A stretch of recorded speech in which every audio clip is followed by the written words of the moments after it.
Hello students आज हम matrix का एक और मोस्ट इम्पोर्टेंट कंसेप्ट जो है वो इस लेक्चर में डिस्कस करेंगे। और ये हमारा कंसेप्ट है स्टूडेंट कि जब हम किसी मैट्रिक्स का स्क्वायर मैट्रिक्स का इन्वर्स फाइंड आउट करते हैं तो वो इन्वर्स जो है स्टूडेंट उस मैट्रिक्स का एग्जिस्ट करेगा या नहीं करेगा, यानी प्रत्येक जो स्क्वायर मैट्रिक्स होती है तो उसका इन्वर्स की जो कंडीशन होती है कि उसका इन्वर्स फाइंड आउट होगा या नहीं होगा, तो वो कंडीशन स्टूडेंट आज हम इस लेक्चर में डिस्कस करेंगे। तो हमारे पास यहाँ स्टूडेंट जो मोस्ट इम्पोर्टेंट थ्योरम है वो क्या है, A square matrix A is invertible if and only if A is singular matrix. यानी ये एक कंडीशन है किसी भी मैट्रिक्स का अगर इन्वर्स एग्जिस्ट करता है, यानी वो मैट्रिक्स इनवर्टिबल है या नहीं है, वो उसके लिए क्या कंडीशन है कि मैट्रिक्स ए जो है स्टूडेंट वो क्या होनी चाहिए, सिंगुलर मैट्रिक्स होनी चाहिए। तो इसके लिए स्टूडेंट यहाँ हम तीन जो इम्पोर्टेंट रिजल्ट है उनका हम यहाँ यूज करेंगे। Result number 1, A into adjoint of A. तो एडजॉइंट ऑफ ए जैसे कि हम लास्ट जो हमारा लेक्चर था उसमें हम कैसे फाइंड आउट करते हैं सीख चुके हैं। या फिर adjoint of A into A is equal to determinant of A into I, ये एक रिजल्ट है स्टूडेंट, इसको हम अभी वेरीफाई भी करेंगे। दूसरा जो रिजल्ट है student, if A and B are non singular matrix. तो जैसे कि स्टूडेंट हम डिस्कस कर चुके हैं लास्ट लेक्चर में, अगर किसी मैट्रिक्स का डिटरमिनेंट की वैल्यू स्टूडेंट 0 आ जाती है तो उस मैट्रिक्स को हम कैसी मैट्रिक्स बोलते हैं, सिंगुलर मैट्रिक्स बोलते हैं। और यदि उसके डिटरमिनेंट की वैल्यू स्टूडेंट 0 नहीं आती है तो उस मैट्रिक्स को हम क्या बोलते हैं, नॉन सिंगुलर मैट्रिक्स बोलते हैं। यानी डिटरमिनेंट की वैल्यू अगर 0 तो सिंगुलर मैट्रिक्स, और डिटरमिनेंट की वैल्यू 0 नहीं आती है तो नॉन सिंगुलर मैट्रिक्स। तो यहाँ बात हो रही है student A and B are non singular matrix, यानी स्टूडेंट ए और बी दोनों के डिटरमिनेंट की वैल्यू जो है वो नॉट इक्वल टू 0 है। Of the same order, order same होना चाहिए ए और बी दोनों का। Then A B and B A, यानी इन दोनों की प्रोडक्ट आप ए की बी से प्रोडक्ट कर दीजिए या बी की ए से, तो वो प्रोडक्ट भी स्टूडेंट कैसी आएगी, नॉन सिंगुलर आएगी। यानी ए बी का प्रोडक्ट का आप डिटरमिनेंट फाइंड आउट करेंगे तो वो भी नॉट इक्वल टू 0 आएगा, और बी की ए के साथ प्रोडक्ट का डिटरमिनेंट फाइंड आउट करेंगे तो वो भी नॉट इक्वल टू 0 आएगा। Means A B and B A are also non singular of the same order. Result number 3, किन्हीं भी दो मैट्रिक्स की प्रोडक्ट का अगर हम डिटरमिनेंट फाइंड आउट कर रहे हैं तो आप उसको ऐसे भी फाइंड आउट कर सकते हो, उनके डिटरमिनेंट की अलग अलग वैल्यू फाइंड आउट करके फिर उनके आप प्रोडक्ट कर दें।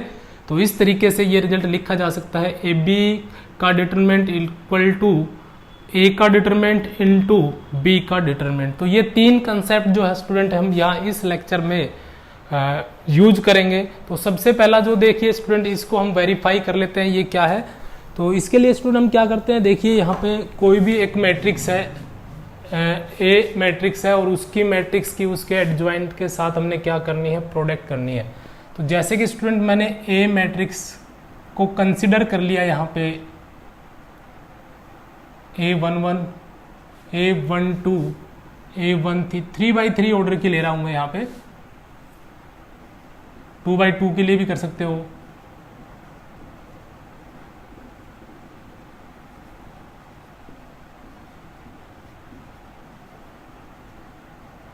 इस तरीके से स्टूडेंट मैंने एक ये मैट्रिक्स यहाँ पे कंसिडर कर ली है।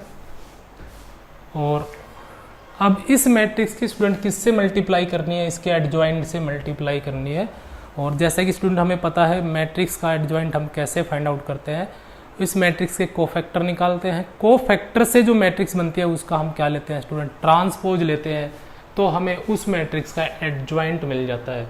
तो एडजॉइंट ऑफ ए को स्टूडेंट मैं इस तरीके से कंसिडर कर रहा हूँ यहाँ पर, ये फर्स्ट रो के एलिमेंट है तो फर्स्ट रो के कोफैक्टर जो आएंगे स्टूडेंट वो आएंगे, मान लीजिए मैंने लेट कर लिया A11, ये इस एलिमेंट का कोफैक्टर है, A12 ये इसका कोफैक्टर हो गया, और A13 ऐसे ही सेकंड रो के कोफैक्टर जो है स्टूडेंट वो हो गए A21, इसका जो कोफैक्टर आएगा वो A22, A23 and so on, A31, A32 और A33।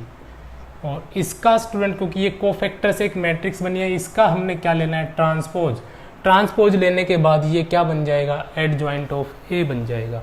अब हमें क्या करना है स्टूडेंट, ए की एडजॉइंट ऑफ ए से प्रोडक्ट करनी है या फिर एडजॉइंट ऑफ ए की ए से प्रोडक्ट करनी है। तो मैं ये वाला पार्ट कर रहा हूँ स्टूडेंट, ये आप इसी को देख के आप ये वाला पार्ट कर सकते हैं।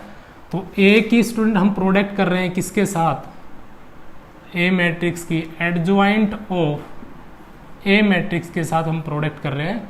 तो देखिए यहाँ पे पहले जो मैट्रिक्स आएगी A11, A12, A13, A21, A22, A23, A31, A32, A33 और इसकी प्रोडक्ट हम करेंगे स्टूडेंट किसके साथ, एडजॉइंट ऑफ ए के साथ। और क्योंकि हमें इसका ट्रांसपोज लेना है तो मैं यहाँ ट्रांसपोज लिख के वैल्यू लिख रहा हूँ। ट्रांसपोज का मतलब है ये फर्स्ट रो है, ये फर्स्ट कॉलम में कन्वर्ट हो जाएगा A11, A12, A13। ऐसे ही अगली जो दूसरा रो है वो दूसरे कॉलम में,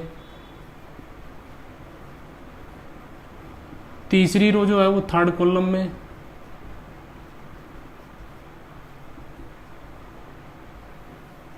तो ये हमारे पास एक्चुअल मैट्रिक्स हो गई, ये इसका ट्रांसपोज हो गया।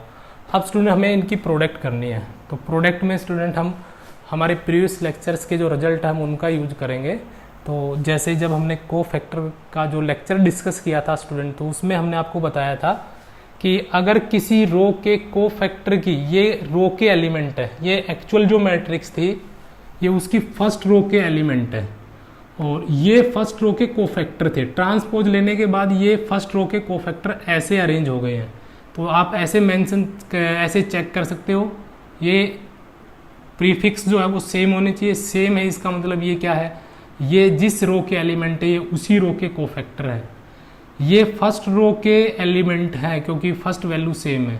ये सेकंड रो के कोफैक्टर है क्योंकि इसमें फर्स्ट वैल्यू जो है वो 2 2 है, यानी फर्स्ट वैल्यू सेम है तो रो के कोफैक्टर है, और 2 है तो दूसरी रो के कोफैक्टर है क्योंकि ये दूसरी रो के कोफैक्टर थे। ट्रांसपोज लेने से ये कॉलम में कन्वर्ट हो गए। ऐसे ये तीसरी रो के जो कोफैक्टर है वो थर्ड कॉलम में कन्वर्ट हो चुके हैं। तो मैं आपको यहाँ मेंशन कर रहा था, अगर आप किसी पर्टिकुलर रो के एलिमेंट की उसी रो के कोफैक्टर से मल्टीप्लाई करते हैं तो रिजल्ट मैंने बताया था उस ए के मैट्रिक्स की डिटरमिनेंट की वैल्यू आ जाती है, उस मैट्रिक्स के डिटरमिनेंट की वैल्यू आ जाती है। अगर आप किसी पर्टिकुलर रो के एलिमेंट की किसी और रो के कोफैक्टर से आप मल्टीप्लाई कर देते हैं तो रिजल्ट बन जाता है 0। तो इस कंसेप्ट का हम स्टूडेंट यहाँ यूज करेंगे। तो देखिए क्योंकि ये फर्स्ट रो के एलिमेंट है और ये फर्स्ट रो के ही कोफैक्टर है, तो जब इनकी हम मल्टीप्लाई करके प्रोडक्ट करके सम करेंगे तो हमारे पास क्या आएगा, ए का डिटरमिनेंट आ जाएगा। ये हम प्रीवियस लेक्चर में डिस्कस कर चुके हैं। अब ये फर्स्ट रो के एलिमेंट है और ये कोफैक्टर है सेकंड रो के, और ये कोफैक्टर थे स्टूडेंट फर्स्ट रो के, और ये कोफैक्टर है थर्ड रो। तो कि फर्स्ट रो के एलिमेंट की सेकंड रो के कोफैक्टर से मल्टीप्लाई कर रहे हैं तो रिजल्ट क्या आएगा, 0, यानी डिफरेंट के साथ प्रोडक्ट होगी तो रिजल्ट 0। इसी तरीके से ये फर्स्ट रो के एलिमेंट और थर्ड रो के कोफैक्टर से आप मल्टीप्लाई करोगे, रिजल्ट 0। अब इसकी इन तीनों से प्रोडक्ट हो चुकी है, मैट्रिक्स की हम प्रोडक्ट कर रहे हैं। अब दूसरी रो का नंबर है तो इसकी हम जब इससे प्रोडक्ट करेंगे, ये कौन सी रो के कोफैक्टर एलिमेंट है, सेकंड रो के एलिमेंट है ये, और ये कोफैक्टर है कौन सी के स्टूडेंट, फर्स्ट रो के। ये सेकंड रो है, कोफैक्टर है फर्स्ट रो के। प्रोडक्ट करोगे रिजल्ट क्या आएगा, 0। ऐसे ही इसकी जब हम इनसे प्रोडक्ट करेंगे, सेकंड रो है, सेकंड रो के कोफैक्टर है, तो वैल्यू क्या आ जाएगी, जिस रो के एलिमेंट उसी रो के कोफैक्टर से प्रोडक्ट करके सम करेंगे तो डिटरमिनेंट की वैल्यू। सेकंड रो के कोफैक्टर सेकंड रो के एलिमेंट थर्ड रो के कोफैक्टर, रिजल्ट क्या आएगा, 0। सिमिलरली अब इस रो का नंबर है, रो थर्ड है हमारे पास, कोफैक्टर फर्स्ट रो के है, result 0। Third row cofactor second row के 0, third row cofactor third row के, डिटरमिनेंट की वैल्यू। अब देखिए स्टूडेंट, इस पूरी मैट्रिक्स में से आप क्या कॉमन ले सकते हैं, आप कॉमन ले सकते हैं ए का डिटरमिनेंट। तो यहाँ क्या बचेगा, 1 0 0 0 कॉमन ले चुके हैं, 1 0 0 0 1। तो हमारे पास ये वैल्यू आ जाती है student, determinant of A into I, यानी आइडेंटिटी मैट्रिक्स। तो ये जो रिजल्ट है स्टूडेंट किसी मैट्रिक्स की उसी मैट्रिक्स के एडजॉइंट से प्रोडक्ट करते हैं या एडजॉइंट ऑफ ए की ए से प्रोडक्ट करते हैं, तो रिजल्ट किसके बराबर आता है, determinant of A into I. अब हम बात करते हैं स्टूडेंट हमारा जो एक्चुअल जो हमारा क्वेश्चन है, जिस मेन जो हमारा थ्योरम है हम उसके ऊपर चलते हैं। ए स्क्वायर मैट्रिक्स है और उसको हमने इन्वर्टिबल दिखाना है if and only if A is non singular matrix. तो देखिए स्टूडेंट सबसे पहले हम क्या करते हैं, यहाँ पे लेट करते हैं ए इज एनी स्क्वायर मैट्रिक्स, कोई भी एक स्क्वायर मैट्रिक्स है, एंड इसका जो इनवर्स है स्टूडेंट उसको मैं बी कंसीडर कर लेता हूं, और यदि ये एग्जिस्ट करता है तो अभी कंडीशन ड्राइव करेंगे, क्या कंडीशन आएगी। तो अभी देखिए student, by the definition of invertible matrix, ये स्टूडेंट जब हमने एलिमेंट्री ट्रांसफॉर्मेशन से मैट्रिक्स का इन्वर्स फाइंड आउट किया था तब हमने यहाँ डिस्कस की थी, क्या थी ये स्टूडेंट, अगर ए का इन्वर्स बी है तो ए और बी दोनों की प्रोडक्ट या बी की ए से प्रोडक्ट किसके इक्वल आएगी स्टूडेंट, आइडेंटिटी मैट्रिक्स के। यानी ए और बी की जो प्रोडक्ट है वो आइडेंटिटी मैट्रिक्स के आ जाती है, बी और ए की प्रोडक्ट आइडेंटिटी है ए के आइडेंटिटी मैट्रिक्स के इक्वल आ जाती है, तो ए का इन्वर्स कौन होगा स्टूडेंट, बी। तो ये डेफिनेशन होती है इन्वर्टिबल मैट्रिक्स की। तो स्टूडेंट यदि हम यहाँ पर इनका डिटरमिनेंट ले लेते हैं तो ए बी का determinant is equal to B A का डिटरमिनेंट और इज इक्वल टू आई का डिटरमिनेंट। तो जैसे कि स्टूडेंट यहाँ पर हम प्रॉपर्टी यूज करते हैं, ये थर्ड वाली, दो मैट्रिक्स की प्रोडक्ट का डिटरमिनेंट लेते हैं तो हम अलग अलग डिटरमिनेंट लेके प्रोडक्ट कर सकते हैं। तो ये रिजल्ट क्या आ जाएगा, ए का डिटरमिनेंट इंटू बी का determinant is equal to B का डिटरमिनेंट इंटू ए का डिटरमिनेंट। और आइडेंटिटी मैट्रिक्स का अगर आप डिटरमिनेंट निकालेंगे स्टूडेंट तो 1 आएगा। आप 3/3 की ले सकते हो, 2/2 की, जैसे 1 0 0 0 1 0 0 0 1, ये आइडेंटिटी मैट्रिक्स का डिटरमिनेंट है। इसमें ज़्यादा से ज़्यादा जीरो बनी हुई है, ऐसे भी बनी हुई है, लेकिन मैं फर्स्ट रो का यूज कर रहा हूँ। First row first column corner entry 1 है और ऐसे प्रोडक्ट 1 माइनस में ऐसे, तो वैल्यू हमारे पास 1 ही आ जाती है। अब देखिए स्टूडेंट यहाँ पे हम बात करते हैं इस रिजल्ट की, ए का डिटरमिनेंट इंटू बी का डिटरमिनेंट इज इक्वल टू 1, या फिर आप इसको रखो बी का डिटरमिनेंट इंटू ए का डिटरमिनेंट इज इक्वल टू 1। अब स्टूडेंट ये कोई एक वैल्यू है, ये भी कोई एक वैल्यू है, कोई कांस्टेंट वैल्यू है या स्केलर है, ये इन दोनों की प्रोडक्ट जो है स्टूडेंट वो नॉन जीरो है। इसका मतलब क्या हुआ स्टूडेंट, ए का जो डिटरमिनेंट है वो जीरो नहीं हो सकता, क्योंकि अगर आप इसको जीरो रखते हो तो जीरो की जब बी के डिटरमिनेंट से प्रोडक्ट करेंगे तो रिजल्ट हमारा कितना आएगा, जीरो, जबकि रिजल्ट हमारा इक्वल टू में कितना है student 1। So we can not take determinant of A equal to 0। तो यहाँ पर क्या बन जाएगा, determinant of A not equal to 0। और ऐसे ही स्टूडेंट इस रिजल्ट को अगर हम देखें तो इन दोनों की प्रोडक्ट जो है वो 1 है। इसका मतलब स्टूडेंट ये भी नॉन जीरो है और ये भी नॉन जीरो है, यानी ए का जो डिटरमिनेंट है वो क्या है स्टूडेंट, नॉन जीरो, यानी नॉट इक्वल टू 0। और जिस मैट्रिक्स के डिटरमिनेंट का, जिस मैट्रिक्स के डिटरमिनेंट की वैल्यू 0 नहीं होती है उसको हम क्या बोलते हैं स्टूडेंट, नॉन सिंगुलर मैट्रिक्स बोलते हैं। ये हम पहले डिस्कस कर चुके हैं। तो यहाँ पर ए जो है स्टूडेंट वो कैसी मैट्रिक्स हो जाती है, नॉन सिंगुलर मैट्रिक्स हो जाती है। अब स्टूडेंट हम क्या करेंगे, हमें उल्टा रिवर्स करना है इसका।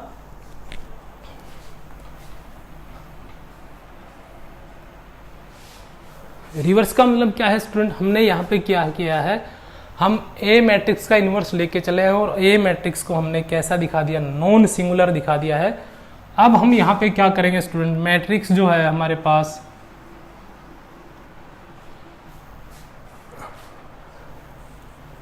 उसको हम क्या करेंगे स्टूडेंट, इन्वर्टिबल नॉन सिंगुलर लेके चलेंगे और उसको हम कैसे दिखा देंगे, इन्वर्टिबल दिखा देंगे।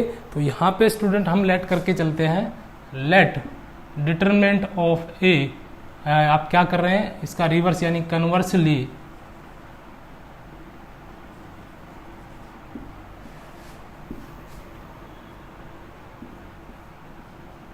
ये मैंने स्टूडेंट नॉन सिंगुलर मैट्रिक्स ले लिया।